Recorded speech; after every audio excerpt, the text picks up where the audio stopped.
राधे श्याम। भगवद गीता अध्याय 1 का सारांश प्रारंभ करने से पहले हम जान लेते हैं कि यह महाभारत युद्ध इसलिए हुआ था और इसके प्रमुख पात्र कौन कौन थे, जिससे हमें समझने में सरलता होगी।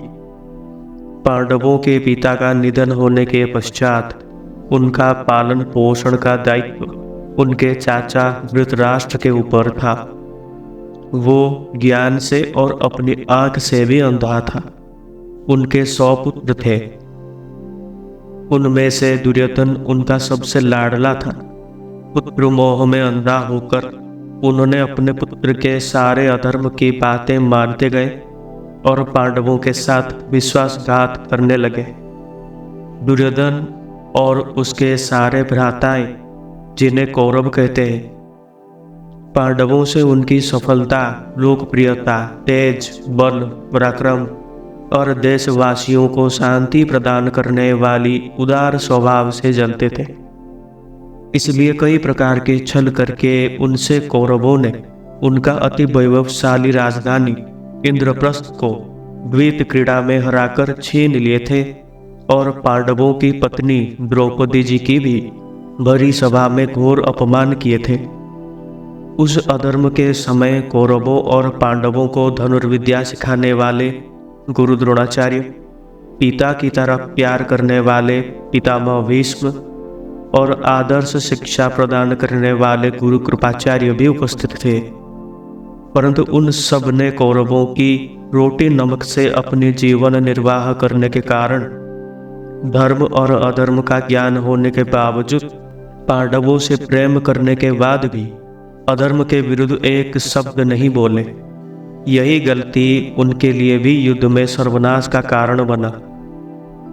कौरवों ने फिर से एक बार छल भरी द्वैत क्रीड़ा में पांडवों को हरा दिया और उन्हें 12 वर्ष तक वनवास और 1 वर्ष अज्ञातवास करने के लिए भेज दिए।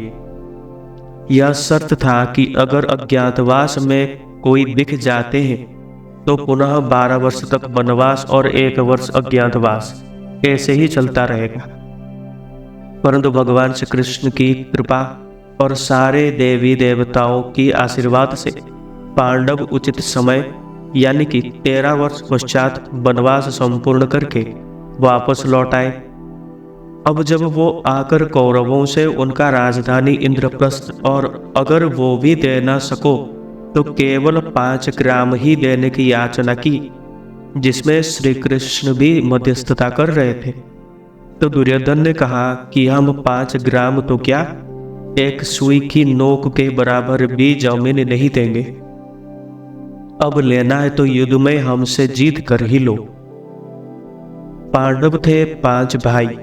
सबसे बड़े थे युधिष्ठिर महाराज, जिन्हें धर्मराज भी कहा जाता है क्योंकि वह धर्मराज यमराज के अंश थे। उनके बाद भीमसेन, जो पवनपुत्र थे, यानी कि यह वायु देवता के अंश थे। उनके बाद अर्जुन जी, जो देवराज इंद्र के अंश थे। उनके बाद नकुल और सहदेव, जो 2 अश्विनी कुमारों के अंश थे। भीमसेन जी के भ्राता पवनपुत्र हनुमान जी भी है, क्योंकि हनुमान जी पवनदेव के पुत्र हैं और भीमसेन जी पवनदेव के अंश से जन्म लिए थे। अब त्रिलोक में ऐसा कौन है जो ऐसे पांडवों से वैर रखे और अपना सर्वनाश अपने हाथ लिखे। परंतु दुर्बुद्धि कौरवों ने अपनी मूढ़तावश अपना ही सर्वनाश कर दिया। पांडवों में इतने सामर्थ्य होते हुए भी उन्होंने कभी अपना बल पराक्रम का अहंकार नहीं किया। ऐसे होते हैं भगवान के भक्त, अविश्वसनीय सामर्थ्य होते हुए भी सरल स्वभाव और बिना झगड़े वनवास करना और शांति प्रस्ताव में केवल 5 ग्राम ही मांगना। भक्तों के इसी सरल स्वभाव के कारण स्वयं भगवान भक्तों के वश में रहते हैं। यह महाभारत युद्ध एक पतिव्रता पत्नी द्रौपदी और भगवान के परम भक्त पांडवों के ऊपर अधर्मियों का अत्याचार के कारण ही हुआ था। भगवान यह प्रण ले लिए थे कि वह संपूर्ण कुरुवंश का सर्वनाश कर देंगे और उन्होंने वही किया भी, क्योंकि भगवान से अपने भक्तों के ऊपर अत्याचार और उनका कष्ट सहा नहीं जाता। भक्त ही भगवान का प्राण होता है। वह तो अपने भक्तों की रक्षा के लिए अपने ही बनाई हुई नियमों को लाग सकते हैं। ऐसा है भगवान श्री कृष्ण का स्वभाव।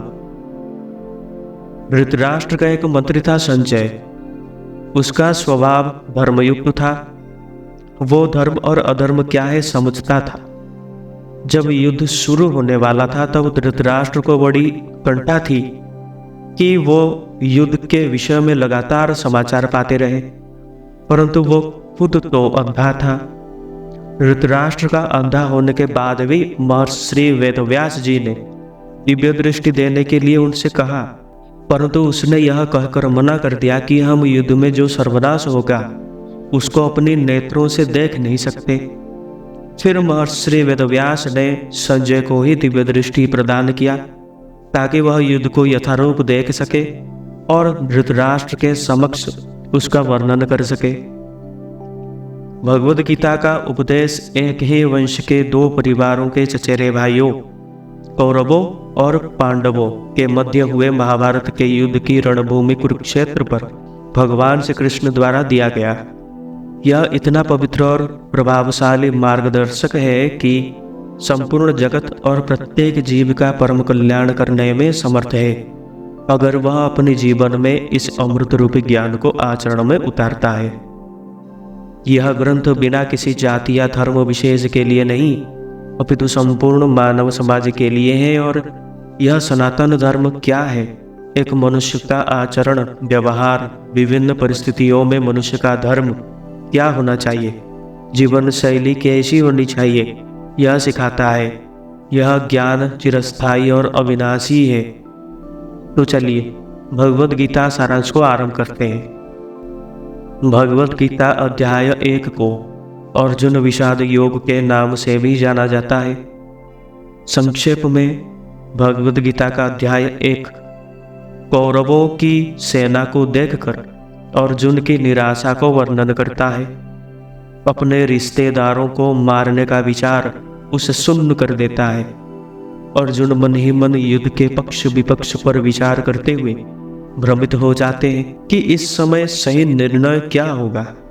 इस प्रकार अर्जुन अपना धनुष गिराने के बाद भगवान श्री कृष्ण से मार्गदर्शन चाहते हैं। भगवद गीता का अध्याय 1 वह दृश्य प्रस्तुत करता है जहाँ कौरवों और पांडवों की दो सेनाएं कुरुक्षेत्र के रणभूमि में आमने सामने हैं। महर्षि वेदव्यास ने धृतराष्ट्र के मंत्री संजय को पूरी रणगाथा देखने के लिए दिव्य दृष्टि प्रदान की ताकि वह इसे धृतराष्ट्र को सुना सके। संजय ने धृतराष्ट्र से दोनों पक्षों की सेनाओं के विस्तार और दोनों ओर के शक्तिशाली योद्धाओं की वीरता का वर्णन किया। संजय ने यह भी उल्लेख किया कि जिस पक्ष में भगवान श्री कृष्ण होते हैं उस पक्ष की जीत निश्चित होती है। अर्जुन तीनों लोकों के स्वामी श्री कृष्ण द्वारा नियंत्रित रथ पर सवार है। अर्जुन अपने सभी रिश्तेदारों को अपने विरोधियों के रूप में विपरीत सेना में खड़ा देखकर निराश हो जाता है। जो कल तक केवल मित्र, भ्राता और गुरु थे, अपने मानसिक दुविधा के कारण अर्जुन सबसे पहले श्री कृष्ण से अपने रथ को दोनों सेनाओं के बीच रखने का अनुरोध करते हैं ताकि वह उन सभी को देख सके जो उनके विरुद्ध युद्ध करने की इच्छा से खड़े हैं। सत्वगुण अर्थात प्यार और स्नेह से प्रेरित होकर अर्जुन अपने हथियार छोड़ देता है और रथ के पीछे हट जाता है और कारण बताता है कि वह जिसे अब तक अपना मानता था उनका वह अचानक वध नहीं कर सकता। वह यह इच्छा भी व्यक्त करता है कि यदि दुर्योधन उसे अभी ही मार डाले तो यह विशाल युद्ध टल जाएगा। इस प्रकार अर्जुन श्री कृष्ण से अपनी व्यथा प्रकट करता है और उनकी शरण लेता है। यह एक रहस्य है कि अर्जुन जैसा भगवान का भक्त ऐसे भ्रम में पड़ जाना उचित नहीं हो सकता। बात तो यह है कि भगवान श्री कृष्ण स्वयं अर्जुन को भ्रम में डाल दिए ताकि अर्जुन उनसे उचित ज्ञान की प्रार्थना कर सके और वो भगवद गीता को सबके लिए अपने श्रीमुख से वर्णन कर सके। श्री कृष्ण जानबूझकर अर्जुन को कौरवों के सेना के सामने लाकर खड़ा कर दिया ताकि वह मोह में पड़ जाए और भ्रमित हो जाए कि उसे करना क्या है। यही से भगवान श्री कृष्ण अर्जुन को वह परम कल्याण रूपी और सारे द्वंद्वों को मिटा देने वाली अमृत ज्ञान तथा श्रीमद् भगवत गीता को प्रकाशित करते हैं।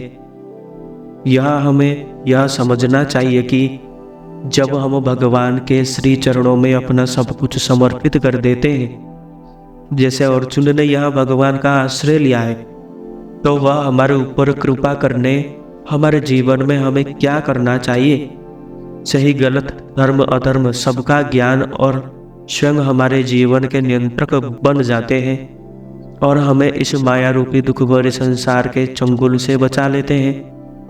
तो गीता के प्रथम अध्याय में अर्जुन जी का बुद्धि मोह के कारण ढक जाना और श्री कृष्ण के श्री चरणों में अपना मार्गदर्शन के लिए याचना करना, इसी के संबंध में वर्णन मिलता है।